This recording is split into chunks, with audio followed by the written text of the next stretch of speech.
Esselamu Aleyküm dinleyiciler. Sağolun sevgili dinleyiciler. Ramazan ayının ikisi nasip olsa Hicri takvimi 1445 ve 12. Mart 2024 yıl saat 3:27 Varşava'da, yine de 4 saat Kuşsol üstüne 7:27 iken Türkmenistan Molya'da. Sahih hadislerden emri maruf nehi münkerler alakalı babi emri maruf nehi münker edip öz aydiyan sözlerine onun ıgılları, hareketleri ters gelen adama verilecek azabın ululuğu, ağırlığı hakkındaki bab. Allah Teala aytti. Adamları yaxşılığa yollap öz-özünüzden umdiyansınız mı? Özünüzden kitap okuyarsınız, aklınızı işletmeyersiniz mi? Bakara 44. sözü. 4. ayeti. Allah Teala aytti. Ey müminler! Siz ne için öz etmeyen dersenizi ediyer isteyip ediyarsınız. Sizin öz etmeyen işinizi ediyer isteyip aytmanız Allah nazarında öte yakınsız iştir. Saf suresi 2. 3. ayeti. Allah Teala Şuayb peygamberi aleyhisselamı haber verip şeyle diyer. Men size koşulup siz ýaly halaly harama koşmagy özüme rova götürmegi islemeyerdim. Hud suresi 88. Ebu Zeyd Usame ibn Zeyd ibn Harise'den Allah ona razı olsun rivayet edilmegine göre ol şeýle diýär. Men Peygamberimiz sallallahu aleyhi ve sellemin şeýle diýip duranyny işitdim. Kıyamet gününde bir adam getirilip dozaha atylır. Sonra onun iç koşları, içegeleri daşına çıkar ve eşigin degirmenin daşının aylanyşy ýaly aylanar. Dozakdakylar toparlanyp gelirler ve plany sana näme boldy? Sen emri maruf nehi münker etmeýärdiňmi? Adamları yaxşylyga çağırıp yamanlykdan gaýtarmaýardymmy näme diýerler. Ol adam hawa men adamları yaxşylyk etmäge çağırýardym. Ýöne özüm yaxşylyk etmezdim. Yaman işten gaýtarardım. Emma özüm yaman işten kaçmazdım diýer. Allah'ım bizi yaman işlerden, kaçadıranlardan, halal bendelerden eylesin. Amanatı kavuşturmak bağı. Allah Teala etti. Elbette Allah size amanatları öz eýlerine tapşyrmagy buyurýar. Nisa suresi 58. ayet. Allah Teala etti. Elbette biz bu amanaty, ýani İslam şeriatyndaky tagat ibadatları asmanlara ve yere, dağı daşlara yükläpdik. Olar onu götürmekden baş çekdiler ve korktular. İnsan bolsa onu öz boynuna aldy. Hakykatdan hem ol öz-özüne zulmkar ve nadandy. Ahzab 72. ayet. Bu Hureyre'den Allah ona razı olsun rivayet edilmegine göre Peygamberimiz sallallahu aleyhi ve sellem şeýle diýipdir. Munafıgın daşı musulman, içi kafirın nişanası üçtür. Sözlese yalan sözler, vaada verse vefa kılmaz, özüne tapşırılan amanata hıyanet eder. Başka bir rivayette şeýle, eger ol adam munafık barada tutsa da, namaz okasa da, özünü musulman hasab etse de diýilýär. Huzeyfe ibn el-Yaman'dan Allah ona razı olsun rivayet edilmegine göre ol şeýle diýipdir. Peygamberimiz sallallahu aleyhi ve sellem iki tane hadis söz etti. Onların birini gördüm, beýleksine bolsa garaşýardım. Peygamberimiz sallallahu aleyhi ve sellem elbette amanata hıyanet etmezlik sıfatı insan kalplarının düýüne düşüp ornaşdy. Sonra Kur'an indi. Musulmanlar Kur'an'dan ve Peygamberin sünnetlerinden öğrendiler ve köp saatler bildiler deyip gurrun berdi. Sonra şol amanatın kalplarından götürileceğini haber verip şeýle diýdi. Şeýle bir wagt geler, şonda insan uha gider. Şol wagt onun kalbından amanatçılık sıfatı alınır. Ondan azajyk bir iýiz galar. Sonra o ýene uha gider. Ýene de amanatçılık sıfatı alınıp Ayağın üstünden toğlanyp giden közüň tenine galdyran gabarçygy ýaly iz galar. Sen ol gabarçyk çeşitdir diýip pikir edersin. Emma onda hiç zat ýokdur. Soňra Peýgamberimiz sallallahu aleyhi we sellem owancak bir daş alyp aýagynyň üstünden toglady we adamlar şeýle bir derejede şeýle bir derejä ýagdaýa gelerler. Olar öz aralaryna alış-beriş söwda ederler.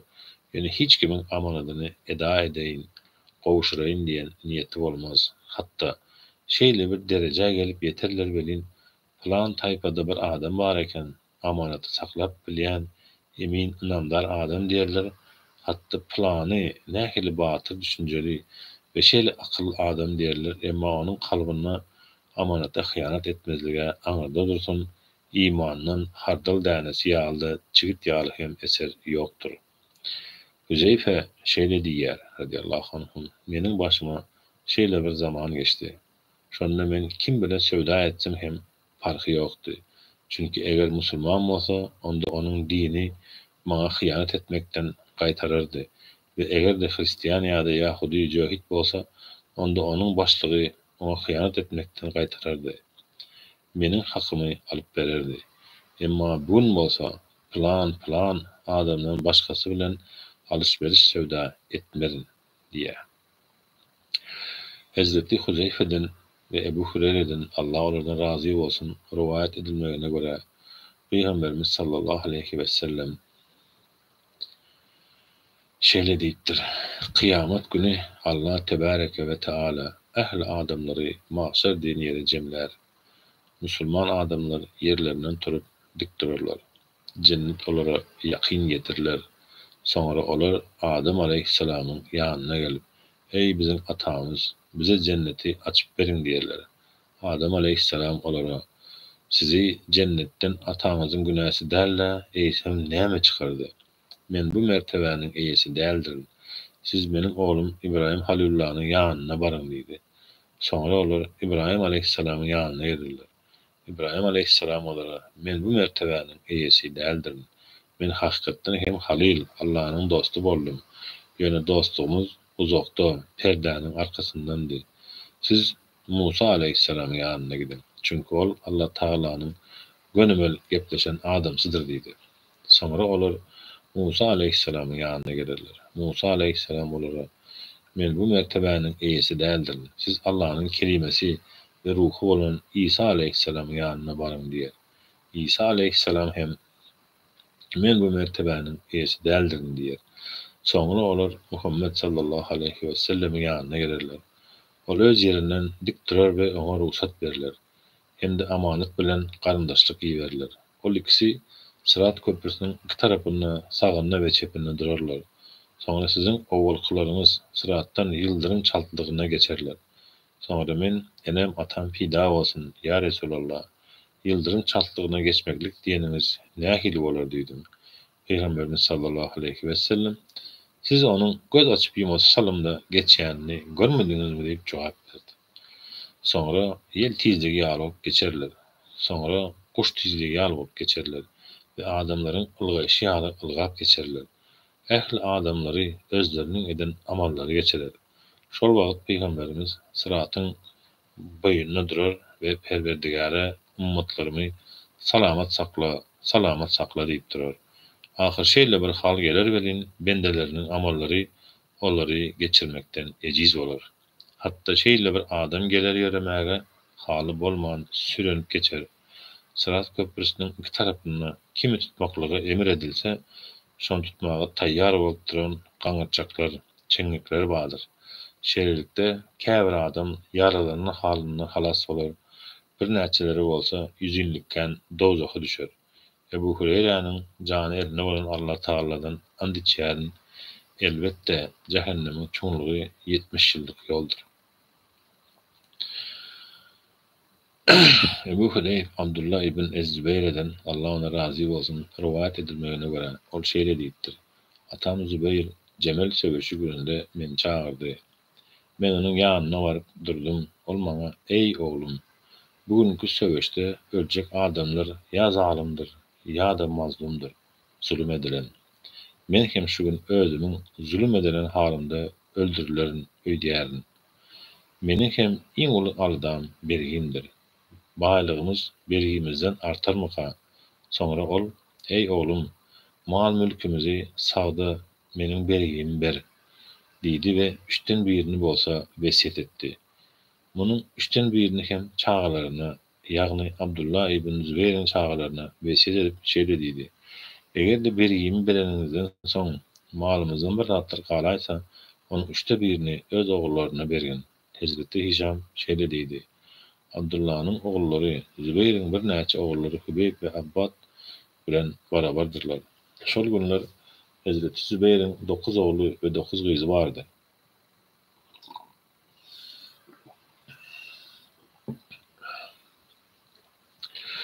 Hezreti Abdullah şeýle diýär: Atam özüniň bergisini bermekligi gaýta-gaýta wesiýet edip: Ey oglum, egerde bergimi bermäge güýjüň ýetmese, Mövlamdan ýardym soraýgyn diýdi.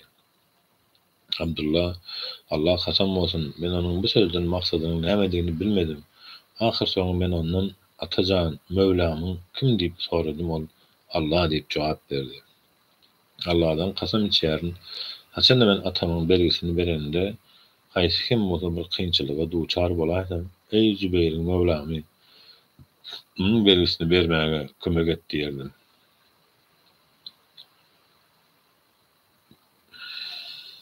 Ol hem şol wagt kömek ederdi. Abdullah ibn Zübeyr şeýle diýär: Zübeyr şol söwüşde öldürilenden soňra izinna dinardan ýa-da dirhemden birje tengede galdyrmandy. Diňe bir näçe ýer, olardan biri bağ-bakça, tokoy, Medine'de 11 öý, Basra'da 2 öý, Kufada 1 öý, Müsürde hem 1 öý galdyrdy.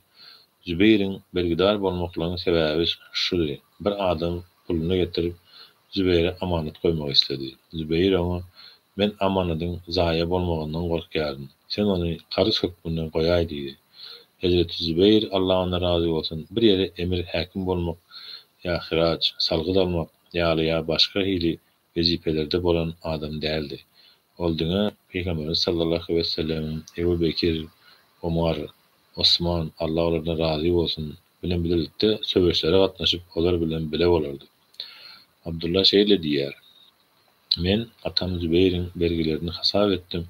Ählisi 2.200.000 boldy. Soňra Hekim ibn Huzam Abdullah ibn Zübeyre ýagny maňa duş geldi we şeýle diýdi: Ey doganymyň ogly, meniň doganymyň bergisi näçe diýip sorady. Men ony gizledim, 100.000 diýdim. Hekim, Allah'dan kasam içýän, siziň baýlygyňyz muňa ýetmez. Abdullah ona, eger 2.200.000 bolsa näme diýersiňiz diýdi. Hekim, siziň muňa güýjüňiz ýeter öýtmeýär. Eger bir zatdan ejiz düşüp mätäç bolaýsaňyz, menden kömek soraýyň diýdi. Abdullah şeýle diýär: Zübeyir bağ-bakçany 170.000'a satyn alypdy. Abdullah ony 1.600.000'a satdy. Soňra kimin Zübeyrden algysy bar bolsa, tokoýa biziň ýanymyza gelsin diýdi. Soňra Abdullah ibn Jahvar gelip Hezreti Zübeyrden 400.000 algysynyň bardygyny aýtdy we Abdullah, eger isleseňiz ony size bagyş edeýin diýdi. Abdullah, ýok diýdi. Onda meniň algymy iň soňunda berseňiz hem bolar diýdi. Abdullah ýene de ýok diýdi. Abdullah ibn Jahvar ona, beýle bolsa, maňa şol ýerden bir bölek beräý diýdi. Abdullah ibn Zübeyr ona şundan şu ýere çelli, seninki diýip bölüp berdi.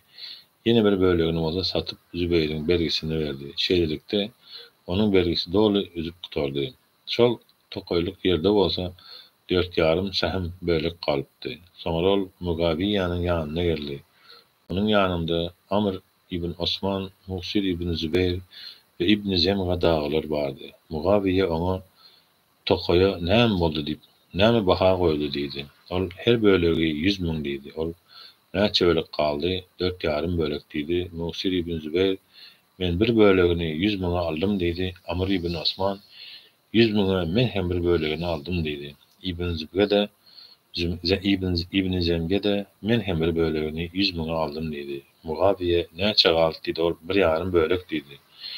Ol ýagny Mugawiýa, men galan ýerini 150.000'a aldym diýdi. Abdullah ibn Jahvar hem öz ýerini Mugawiýa atly 100.000'a satdy. Mugawiýa 600.000'a satdy. İbn Zübeyr Qaqasynyň ähli bergisini berenden sonra Zübeyriň oğulları Abdullah indi bizim miraslarymyzy aramyzda bölüp berdiler. Abdullah Allah'dan kasam içer men tä Zübeyrden algysy bar adam bolsa bizim ýanymyza gelsin. Biz onuň algysyny bereli diýip 4 ýylyň mewsümine jarçyk gyrýançam size bölüp bermerin diýdi. Ve her ýyl mewsümde yglan etdi. Aradan 4 ýyl geçenden soň mirasy olaryň aralaryna paýlaşdyryp berdi we 3-den birini saklap kaldy. Hazreti Zübeyriň 4 sany aýaly bardy. Olaryň her birine 1.200.000'den ýetdi. Onuň ähli baýlygy puly 50.200.000. Buhari'den sahih hadis. Zulmün haramlygy we zulüm bilen alynan zatlary gaýtarmak hakyna gelýän emir beýanyna bab. Allah Taala aýtdy: "Zalim, kafir kimseler üçin ol günne we ne dost ne de itaat edilýän ýagny şefaat kabul edilýän aklawçy bolar." Gafur suresi 18. Allah Taala aýtdy: "Zalimler üçin hiç bir ýardamçy ýokdur." Hac suresi 71. Cabirden Allah ona razı bolsun rivayet edilmegine göre Peygamberimiz sallallahu aleyhi ve sellem şeýle diýipdir: "Zulüm etmekden saklanın. Çünkü zulüm kıyamet gününün zulumatlarındandır, karanqylyklaryndandır. Kıskançlıktan hem saklanın. Çünkü kıskançlık sizin önküleri helak etdi, olaryň bir-birleriniň kanlaryny dökmelerine ve haram edilen zatları halal görmeklerine sebep boldy." Ebu Hureyre'den Allah ona razı olsun rivayet edilmegine göre Peygamberimiz sallallahu aleyhi ve sellem şeýle diýipdir: "Kıyamet gününde haklar öz eýlerine gaýtarylyp beriler, hatta şahsyz mala hem şahly maldan ary aldyryljakdyr." İbn Ömer'den Allah ona razı olsun rivayet edilmegine göre o şeýle diýipdir: "Biz Haccatul Vada'yň näme bilmän öz aramyzda Haccatul Vada hakda görüşürdik. Peygamberimiz sallallahu aleyhi ve sellem hem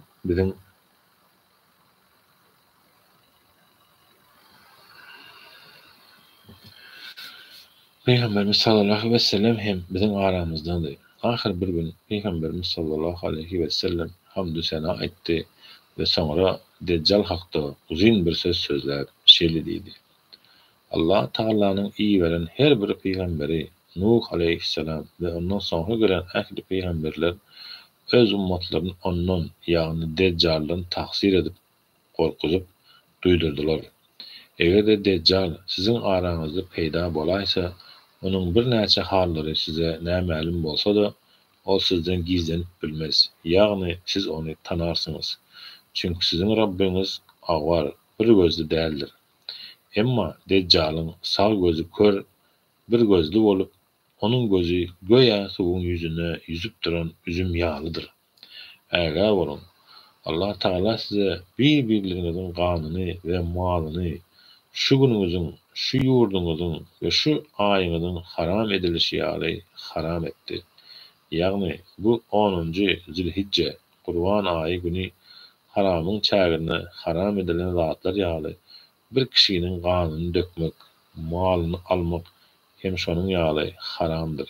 Ey doganlar, Hudaýyň amanatyny size ýetirip bildimmi diýdi sahabeler, hawwa diýdiler. Peygamberimiz sallallahu aleyhi ve sellem ey Allah özüň şaýat bol diýip 3 gezek gaýtalady. Vay sizin halyňyza seresap bolun. Menden soň kafirlyga gaýdyp bir-biriňiziň kelleňizi alaýman, öldüräýman. Buhari, Müslim hem bir näçesi rivayet etdir. Ayşadan Allah ona razı bolsun rivayet edilmegine göre Peygamberimiz sallallahu aleyhi ve sellem şeýle diýipdir: Bir kişi haksız başkanyň bir garşy ýerini zulüm edip alsa, kıyamet gününde ol ýeriň gaty da ol adamyň boýnuna dakylyp goýular. Ebu Musa'dan Allah ona razı bolsun rivayet edilmegine göre Peygamberimiz sallallahu aleyhi ve sellem şeýle diýipdir: Elbette Allah Taala zalim adama möhlet berer. Eger de onu yakalaysa, onun sıkmasına yol vermez. Yani Allah'ın azabından gutulmaz. Sonra şu ayet okuldu. Perverdigariniz ehli halkı zalim bolan şäherleri tutanna ine şeýdip tutýar. Onun tutuşy azaby ýowuzdur we gatydyr. Hud suresi 102. ayet. Muazdan Allah'ına razı bolsun rivayet edilmegine görä ol şeýle diýýär. Peygamberimiz sallallahu aleyhi ve sellem meni Yemen'e emir edip iberen wagty şeýle diýdi. Sen ehli kitaplardan bolan bir kowmyň ýanyna gidýärsiň. Olara Allah'dan başga hiç bir hudaýyň ýoklugyna we meni hem Allah'ın Resulü ilçidigime şaýatlyk bermeklige dawat etgin, çağırgyn. Eger olar muny kabul edip boyun bolsalar, Allah Taala'nın olara bir gece gündüzün içinden 5 saat namaz okumaklygy farz edendigini bildir.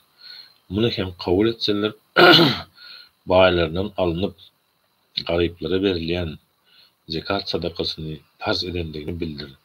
Muny hem kabul etseler, zekat alan wagtynda olaryň iň gowy mallaryny, baýlyklaryndan almaklykdan saklangyn.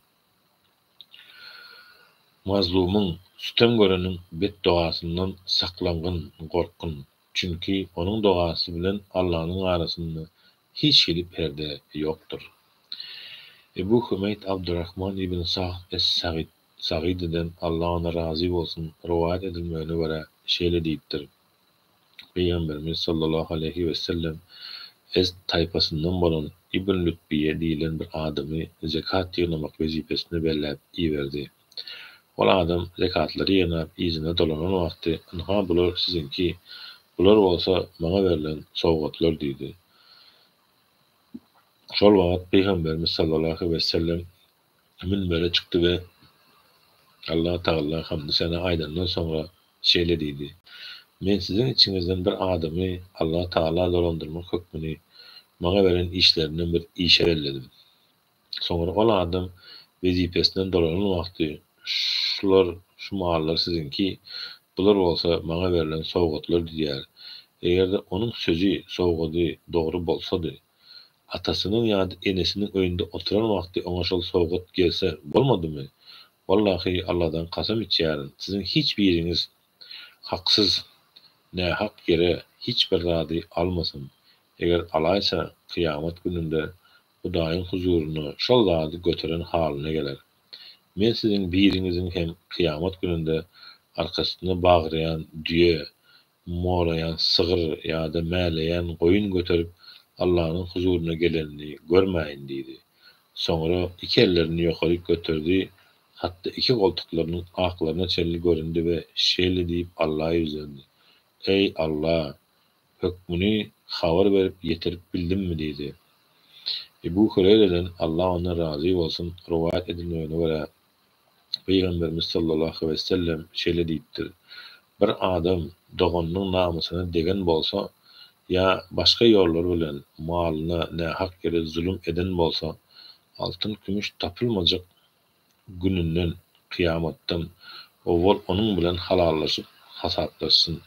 Eger zalimyň näme amalynda, näme amalyna amallaryň ýazylan depterlerine sahih, ýaxşy amallary bar bolsa, eden zulmy, sütemi meçberini onuň mallaryny, amallarynyň alınıp mazluma, sütem edilene beriler.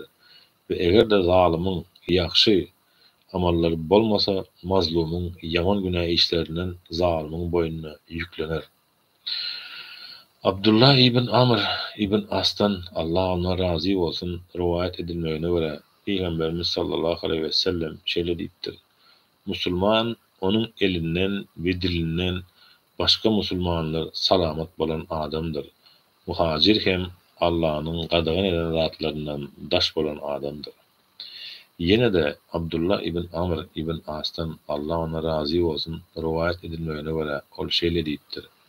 Peygamberimiz sallallahu aleyhi ve sellem'in eshablaryna zatlaryny seredip ýören Kerkire diýen bir adam bardy. Bu adam öldü. Peygamberimiz sallallahu aleyhi ve sellem ol adam dowzakydyr diýdi.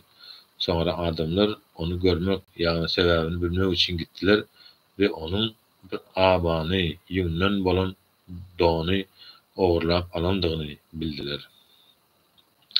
Ebu Bekre Nüfeyk ibn el-Haris'ten Allah ona razı olsun rivayet edilmegine göre Peygamberimiz sallallahu aleyhi ve sellem şeýle diýipdir.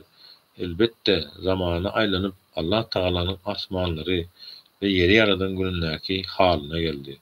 Yıl 12 ay olup olaryň 4'üsi haram aylarydyr. Başga wagtlarda halal olan bir näçe zatlaryň haram bolan hormatly aylarydyr. Bunların üçüsi izli-izine gelýär.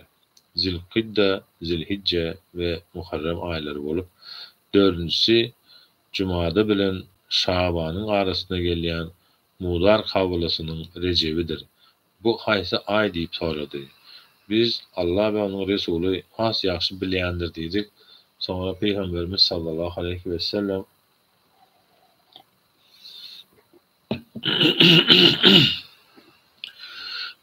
biraz wagtlap dymtyrdy welin.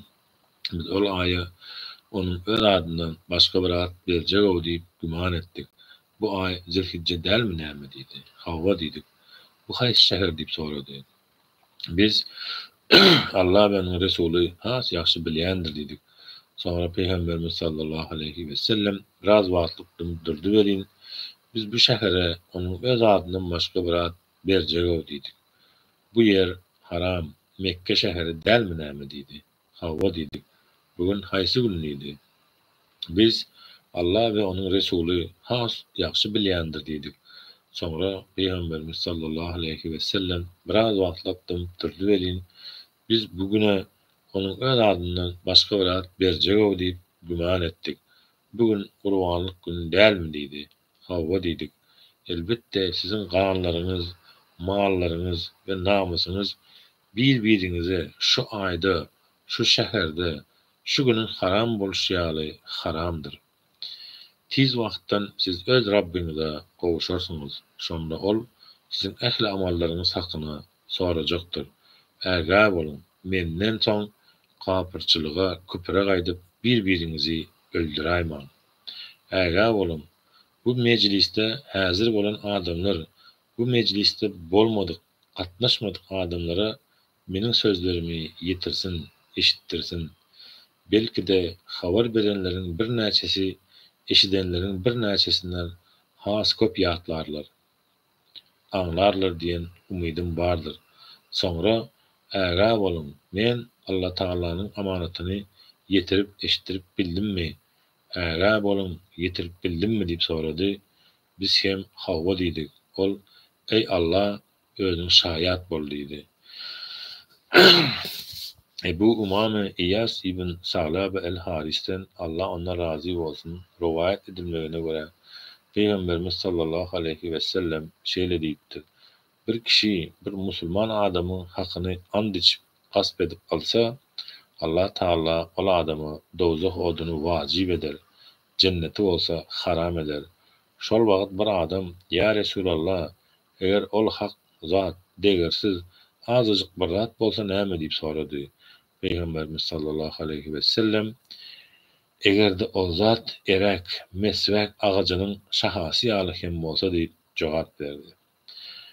Adi ibn Amire'den Allah ona razı olsun rivayet edilmegine göre ol şeýle diýär. Bir kişinin bir işe belänimizden sonra bizden birce ingäni ya onu olarak bir zady gizläýse, ol adam ol zady ogurlan, hyýanat eden hasap ediler ve kıyamet günü şol ýaşyran zady bilen bile geler.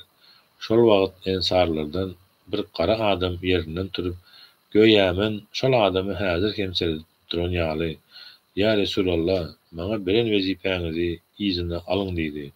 Peygamberimiz sallallahu aleyhi ve sellem ona sana näme boldy diýdi. Ol adam, men sizin şeýle diýenlerinizi eşitdim diýdi. Peygamberimiz sallallahu aleyhi ve sellem men ol sözleri häzir hem gaýtalap aýdýarym. Biz haýsy bir adamy bir wezipä berläýsek, jemlän mallarynyň, pullarynyň ählisini az bolsun ýa köp bolsun gaýdyp bersin. Soňra ondan ona näme berilse alsın we näme gadagan edilse ondan gaça dursun diýip aýtdy. Ömer ibn Hattab'dan Allah ona razı olsun rivayet edilmegine göre ol şeýle diýýär. Haybar günü bir näçe sahabalar Peygamberimiz sallallahu aleyhi ve sellemin ýanyna gelip plany we plany şehit boldy diýip ýene bir adamynyň adyny tutdular. Ol hem şehit boldy diýdiler. Peygamberimiz sallallahu aleyhi ve sellem ýok, beýle däl. Men ony ogurlap alan bürdesine ýa abasyna ýüňden bolan eşigine bireden halynda dozakda gördüm. Ebu Katada el-Haris ibn Ribri'den Allah ona razı olsun rivayet edilmegine göre bir gün Peygamberimiz sallallahu aleyhi ve sellem sahabaların ortalarına durup şeýle diýdi. Elbette amallaryň iň ýagşysy Allah ýoluna jihad etmek we Allah Taala iman getirmekdir. Şol wagt bir adam ýerinden tutup, "Ya Resulallah, eger men Allah ýoluna öldürilsem, meniň ähli günahlarym geçilermi?" diýdi. Peygamberimiz sallallahu aleyhi ve sellem, "Hawa, öňe gidip ýyzyňa gaçman, sabır edip sogabyny Allah'dan umyd eden halynda öldürilsen, günahlaryň geçiler" diýdi. Soňra Peygamberimiz sallallahu aleyhi ve sellem, "Sen nähil diýdiň?" diýip sorady. Ol adam, "Allah ýoluna jihad edip öldürilsem, ähli günahlarym geçilermi?" diýdi. Peygamberimiz sallallahu aleyhi ve sellem oňa, "Hawa, ýyzyňa gaçman, ýalňyz Allah'dan sogabyny umyd edip düşmana garşy durduğun halda öldürilsen, beriginden başga ähli günahlaryň geçiler. Muny maňa Cebrail aýtdy" diýdi. Ebu Hureyre'den Allah ona razı olsun rivayet edilmegine göre Peygamberimiz sallallahu aleyhi ve sellem müflisin kimdigini bilýärsiňizmi diýip sorady. Sahabalar, "Biziň bilişimizçe müflis dirhemi, puly, maly hiç sady bolmadyk adamdyr" diýdiler. Peygamberimiz sallallahu aleyhi ve sellem, "Meniň ummatymda müflis şeýle bir adamdyr ki, kıyamet gününde namazy, razasy we zekaty bilen geler. Ýöne ol bu adama sögen, muňa töhmet eden, onuň malyny, puluny, hakyny iýen, munyň ganyny döken, ony uran halynda geler. Soňra onuň eden ýagşy amallary alınıp, ýanky adamlara paýlanyp beriler. Egerde onuň ýagşy işleri hak eýelerine dolu berilmezden öň gutaraýsa, olaryň günah işleri ol adamyň boýnuna atylar, özü hem cehenneme taşlanır." Ümmü Selemme'den Allah ona razı olsun rivayet edilmegine göre Peygamberimiz sallallahu aleyhi ve sellem, "Menem bir adamdyryn. Siz meniň ýanyma dawalaşyp geleniňizde siziň bir näçäňiz delil getirmekde, bir näçäňizden dilewarlygy sebäpli güýçli bolmagy mümkin. Men bolsam eşidenlerime göre höküm edýärin. Şu halda men bir adamy musulman doganyň hakyny alyp beräýsem, elbette oňa cehennemden bir bölek od alyp berdigim bolýandyr" diýipdir. İbn Omar'dan Allah ona razı olsun rivayet edilmegine göre Peygamberimiz sallallahu aleyhi ve sellem şeýle diýipdir: "Mümin adam elmidamy dininde giň bir halda ýaşar, egerde ol haram nähakkan dökmese." Hamzanyň aýaly Havla bin Samir el-Ensari'den Allah ona razı olsun rivayet edilmegine göre Peygamberimiz sallallahu aleyhi ve sellem şeýle diýeni eşitdim diýär: "Allah'ın malyny nähak yere ulanýan adamlar üçin kıyamet günü dozak odu boljakdyr." Sadakallahul azim. Subhane rabbike rabbil izzeti silin velhamdülillahi rabbil alemin. Allah canı dağdan şu mübarek Ramazan ayında ehlilerimizin dua dileklerini kabul eylesin. Zalim sultana karşı ehli halk olup köpçülük olup yok deyip bilmemiz, ona karşı Allah'ın rızası için hakikatleri aytıp bilmekteğimizi, haklını, hakkını alıp barmaklığımızı Allah Teala'mızı müyesser eylesin, dua dileklerimizi kabul eylesin, ağzı birliğimizi ve celisliğimizi versin, yurdumuzdaki dir yetimliğe, dir yesirliğe, dir durluğa da Allah Teala'nın yardımıyla son vermek nasip eylesin. Amin. Ya Rabbil Alemin. Rahmetike erhamir rahimin. Allah'a emanetsiniz ey ildeşler. Dediğiniz dayda nasip olsa yine bir minuttan çuva girdi. Arada vaktimiz nasip olsa ağzımızı bekleyeceğiz. Sağ olun dinleyip katlaşanlarımız için nasip olsa ertir hem devam ederiz. Sahih hadislerden okumanı Bu aralykda egerde hakykatdanam soragyňyz bar bolsa, bilýän zat bilesiňiz, geltiren zat bolsa din ugurdan, Kur'an-ı Kerimden, o sahih hadislerden, hadis şeriflerden, hadis küçüklerden elimizden geldiğince düşündürüp aýtjak bolarys. Nesip bolsa Allaha emanetçiler diýilýär. Ýaxşy dileklerde bolaryň, ýaxşy niýetlerde bolaryň. Amallar niýetlere göredir. Kalbymyzdaky niýetimiz pek bolsun. Allah Taala kalbymyzy her birimiskini görýändir. Allaha emanetçimiz, ýaxşy günlerde görüşelim. 1445 Hicri ýyly ümmeti Muhammed'e, Türkmenistan'ın halkına hem mazlum halkına hem mübarek meýesser bolsun inşallah.